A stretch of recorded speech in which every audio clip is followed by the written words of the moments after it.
Hi అండి, నమస్తే. Welcome to my channel. ఈరోజు మీకు ఇన్స్టెంట్ టమాటా పచ్చడి అయితే చూపిస్తున్నానండి.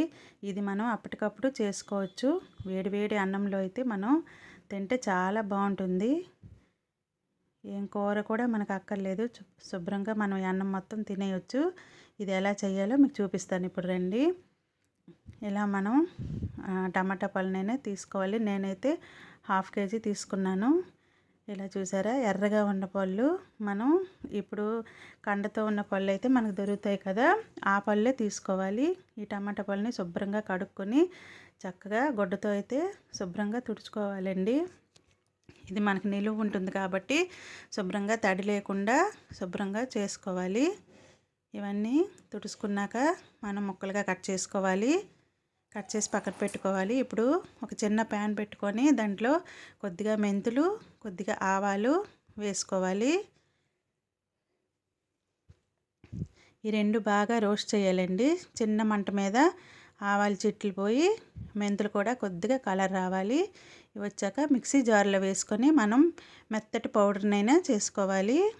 ఈ పౌడర్ చేసుకొని మనం పక్కన పెట్టుకోవాలి.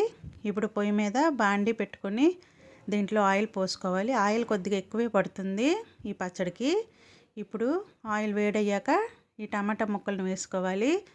ఇందులో ఒక నిమ్మకాయ సైజ్ అంతా చింతపండును వేసుకోవాలి. వేసుకొని శుభ్రంగా ఈ టమాటా పళ్ళను మగ్గనివ్వాలి. మనం మూత పెడుతూ ఉంటే ఈ టమాటా పళ్ళు శుభ్రంగా మగ్గిపోతాయండి. ఈ టమాటా పళ్ళు శుభ్రంగా మెత్తగా గుజ్జులాగా మనకి ఇందులో అయిపోవాలి. చింతపండు అయితే మేము పాత చింతపండు వాడతాం కాబట్టి కొద్దిగా మాకు కలర్ అయితే మారుతుందండి. ఇది మీ ఇష్టం, మీ కొత్త చింతపండు అయినా వేసుకోవచ్చు. ఇదైతే హెల్త్కి మంచిదని మేము పాత చింతపండే వాడతాము. ఇలా మనం మధ్యన మూత తీస్తూ కలుపుతూ ఈ టమాటా పళ్ళను శుభ్రంగా గుజ్జులా చేసుకోవాలి. చూసారు కదా, ఇదైతే మనకు కొద్దిగా టైం పడుతుందండి. ఇలా మెత్తగా అయ్యాక మనం ఇది మిక్సీ జార్లో వేసుకోవాలి. మిక్సీ జార్లో వేసుకొని మనం మెత్తగా గ్రైండ్ చేసుకోవాలి. ఇప్పుడు ఈ గ్రైండ్ చేసుకున్న ఈ పచ్చడిని ఇప్పుడు మళ్ళీ పొయ్యి మీద పాన్ పెట్టుకొని దాంట్లో ఆయిల్ వేసుకోవాలి. ఆయిల్లో ఈ గ్రైండ్ చేసుకున్న టమాటా పేస్ట్ని వేసుకోవాలి. ఇందులో నేను ఒక 3 స్పూన్ల వరకు కారం వేసానండి. అది మీ ఇష్టం, మీరు కారం ఎంత తింటారో. కారం ఉప్పు సమానంగా ఉండాలి. కారం ఉప్పు వేసుకుని ఈ పచ్చడిని శుభ్రంగా మనం వేయించుకోవాలి. ఇది కూడా మూత పెడుతూ ఉండాలండి. ఇందులో వాటర్ కంటెంట్స్ ఉంటుంది కదా, మనకు తుల్లిపోతుంది. మూత పెట్టుకుంటూ మనం తీస్తూ కలుపుతూ ఉండాలండి. శుభ్రంగా ఇది దగ్గర పడిపోయి మనకి ఆయిల్ అనేది పైకి ఇలా తేలిపోవాలి. చూసారు కదా, మన పాన్కి ఈ పచ్చడి అనేది అంటకుండా ఇలా సపరేట్ అయిపోవాలి. ఆయిల్ కూడా మనం వేసిన ఆయిల్ మొత్తం తేలిపోతుంది. శుభ్రంగా మనకి ఈ ముద్ద అనేది బాగా వేగిపోవాలి.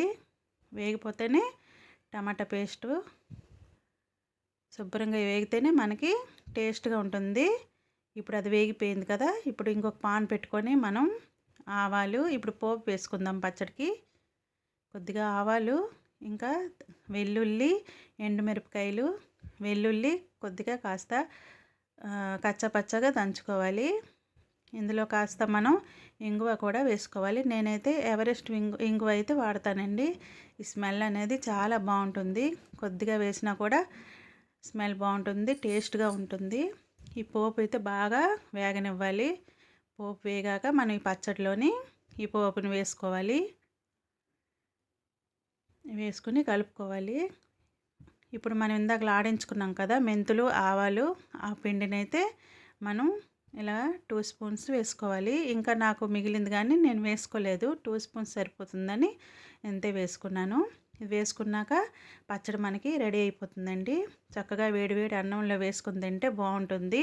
ఇది 6 నెలలైనా మనకు బయట ఉంటుంది. ఫ్రిడ్జ్లో పెట్టుకుంటే మనకు సంవత్సరమైనా ఉంటుంది. ఇలా మీరు ట్రై చేసి చూడండి, చాలా చాలా బాగుంటుందండి. ఒకసారి ట్రై చేసి నాకు ఎలా వచ్చిందో కామెంట్ చేసి చెప్పండి. చూసారు కదా, ఇది మనం ఎండలో ఎండబెట్టిన అవసరం లేదండి. వెంటనే మనం చేసుకొని పెట్టుకోవచ్చు.